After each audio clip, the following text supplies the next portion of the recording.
Yo, what's good everybody? This is Anime Corner. Got another haul for you guys for the month of March.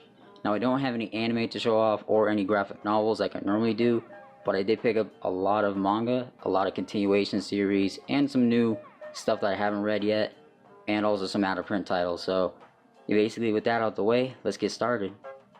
Alright, so first up we have Shiki Volume 9 and Shiki Volume 10, which is now completed. I just finished reading these two volumes and I really enjoyed the ending.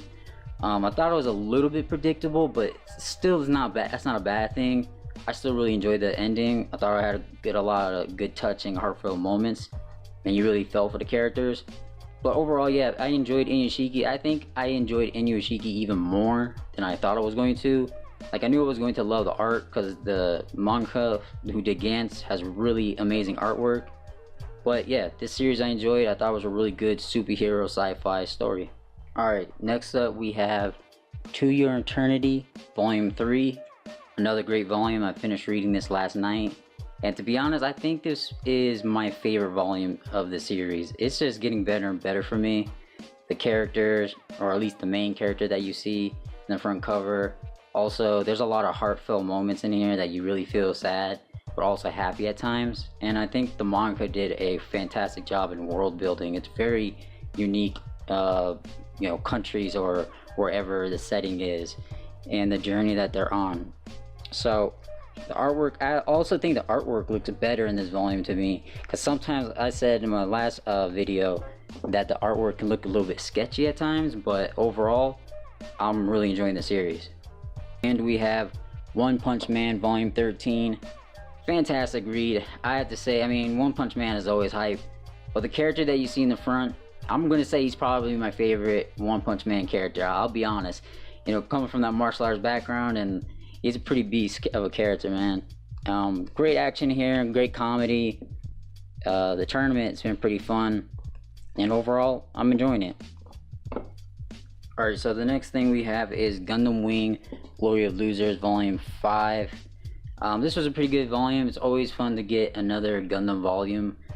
This basically just covered a lot that I already knew. It covers a lot what happened in Season 1 in the anime. I thought this was going to be more diving into Wu Fei's backstory again, but actually Wu Fei's barely in the manga itself. And if you guys don't know who Wu Fei is, he's the character in the front cover right there. You really don't even see him in this volume, so... But it was still a good volume. It had a lot of action. The art's always crisp. Looks exactly like Gundam Wing.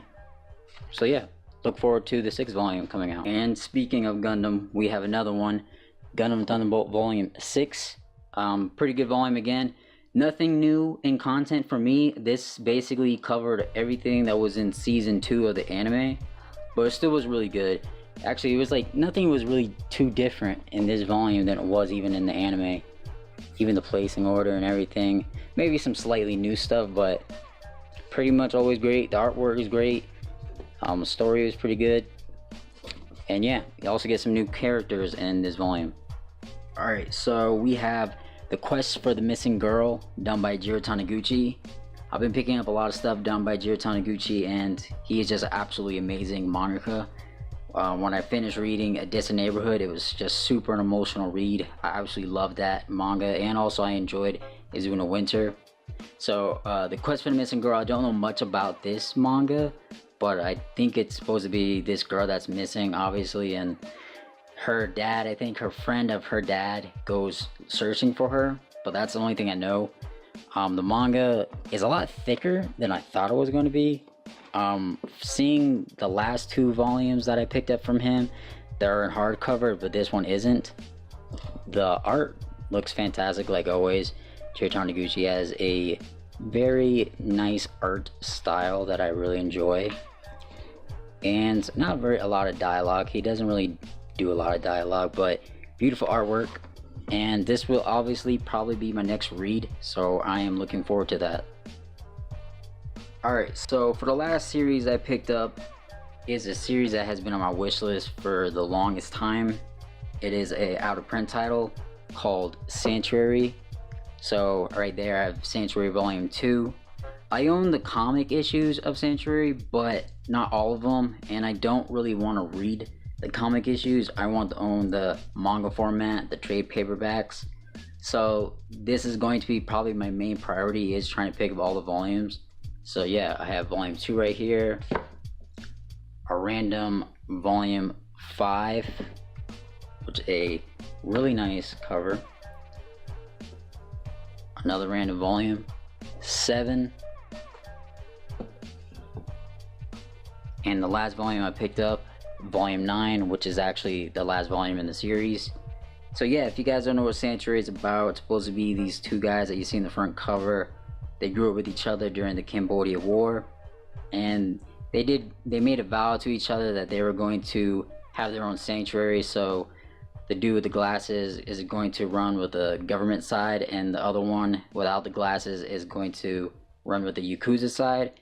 So it's a political mafia story, something that's really around my wheelhouse. I really enjoyed the first volume, what I read of it. And yeah, basically, this is going to be my main priority. I'm going to try to pick up all the volumes. Hopefully I'll get all the volumes by next month haul. So that's something I'm really in focus and really hyped to hopefully have. So that's pretty much everything I bought. Hope you guys enjoyed it. Would love it if you guys like, comment, subscribe, and your boy is out.